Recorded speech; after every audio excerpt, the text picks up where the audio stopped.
आपको ये बताने के लिए प्रेस कॉन्फ्रेंस बताई गई है कि एक आरोपी है जो अपना नाम बताता था राजू राजीव जोशी, लेकिन एक्चुअली उसका सही नाम है संदीप सुरेश अंबेडकर। इस आरोपी के ऊपर में चीटिंग के पहले से भी बहुत सारे केसेस हैं। कुल मिलाकर बॉम्बे, न्यू बॉम्बे, एक गुजरात में भरूच, ऐसे कुछ जगहों पर मिला के 13 केसेस इसके ऊपर में चीटिंग के।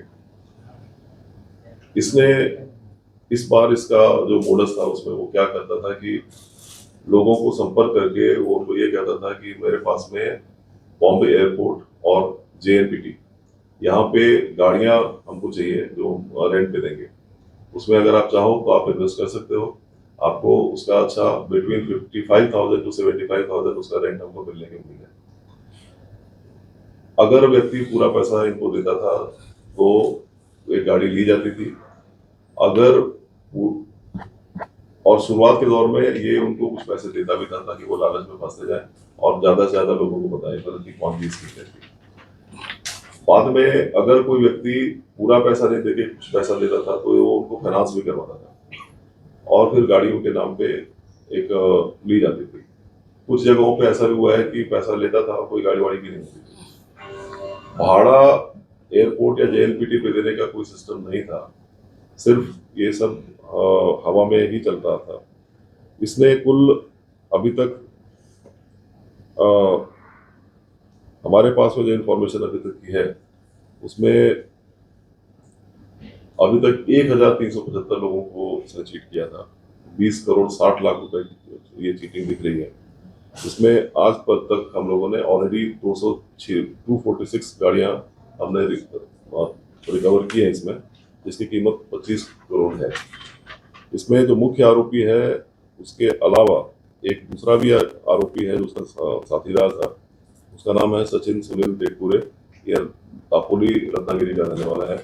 इसमें और भी हम लोगों ने 7 लोगों को आइडेंटिफाई किया है जिसको हम लोग अरेस्ट कुछ ही दिनों में करने वाले हैं। इसमें हम लोगों ने इसके ऊपर पहले भी जो केसेस थे उसको ध्यान में रखते हुए कुल भारतीय न्याय संहिता सेक्शन 111 वो एक संगठित गुनहगारी का सेक्शन भी हमने लगाया है और ये बेसिकली यही इंफॉर्मेशन है। सर, इसमें 2 मामले सामने आ रहे थे। एक तो ये था कि जिनके नाम पे गाड़ियां हैं और कुछ ऐसे थे जिनके उस कंपनी के नाम पे गाड़ियों का मामला सामने आया कि कंपनी के नाम पे गाड़ियां, तो उनके नाम पे गाड़ियां वो कब मिलेंगे, जो बाकी है जिनकी कंपनी के नाम पे गाड़ियां उन पे जांच किस प्रकार से होगी?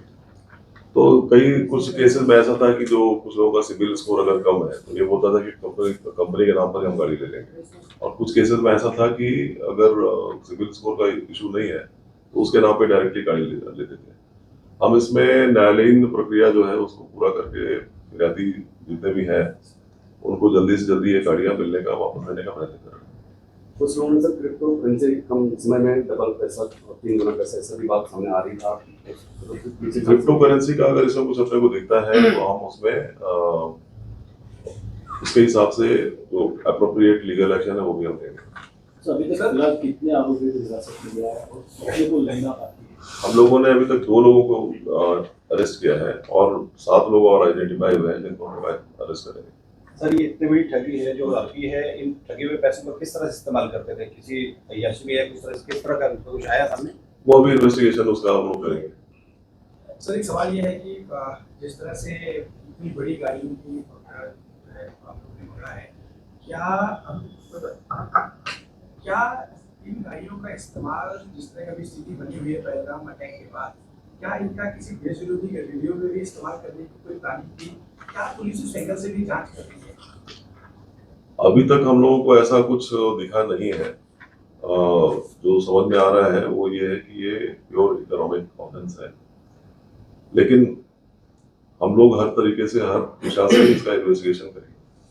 तो जैसे आपने कहा कि इसके ऊपर 13 मामले और दर्ज हैं और यहाँ पर 1,075 लोगों को ठगा है, क्या ऐसा पाया गया कि और भी कहीं ने इसे चालू किया था और लोगों को फंसाया है यहाँ से बाहर?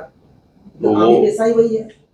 हाँ, तो पहले तो 13 केसेस ऑलरेडी है और ऐसा कुछ कर रहा था या नहीं कर रहा था, all will be investigated. Sir आपने बताया कि 246 वाहन जब्त हुए हैं, तो कुल वाहनों की संख्या कितनी है और बाकी के वाहन क्या कब जब्त होंगे?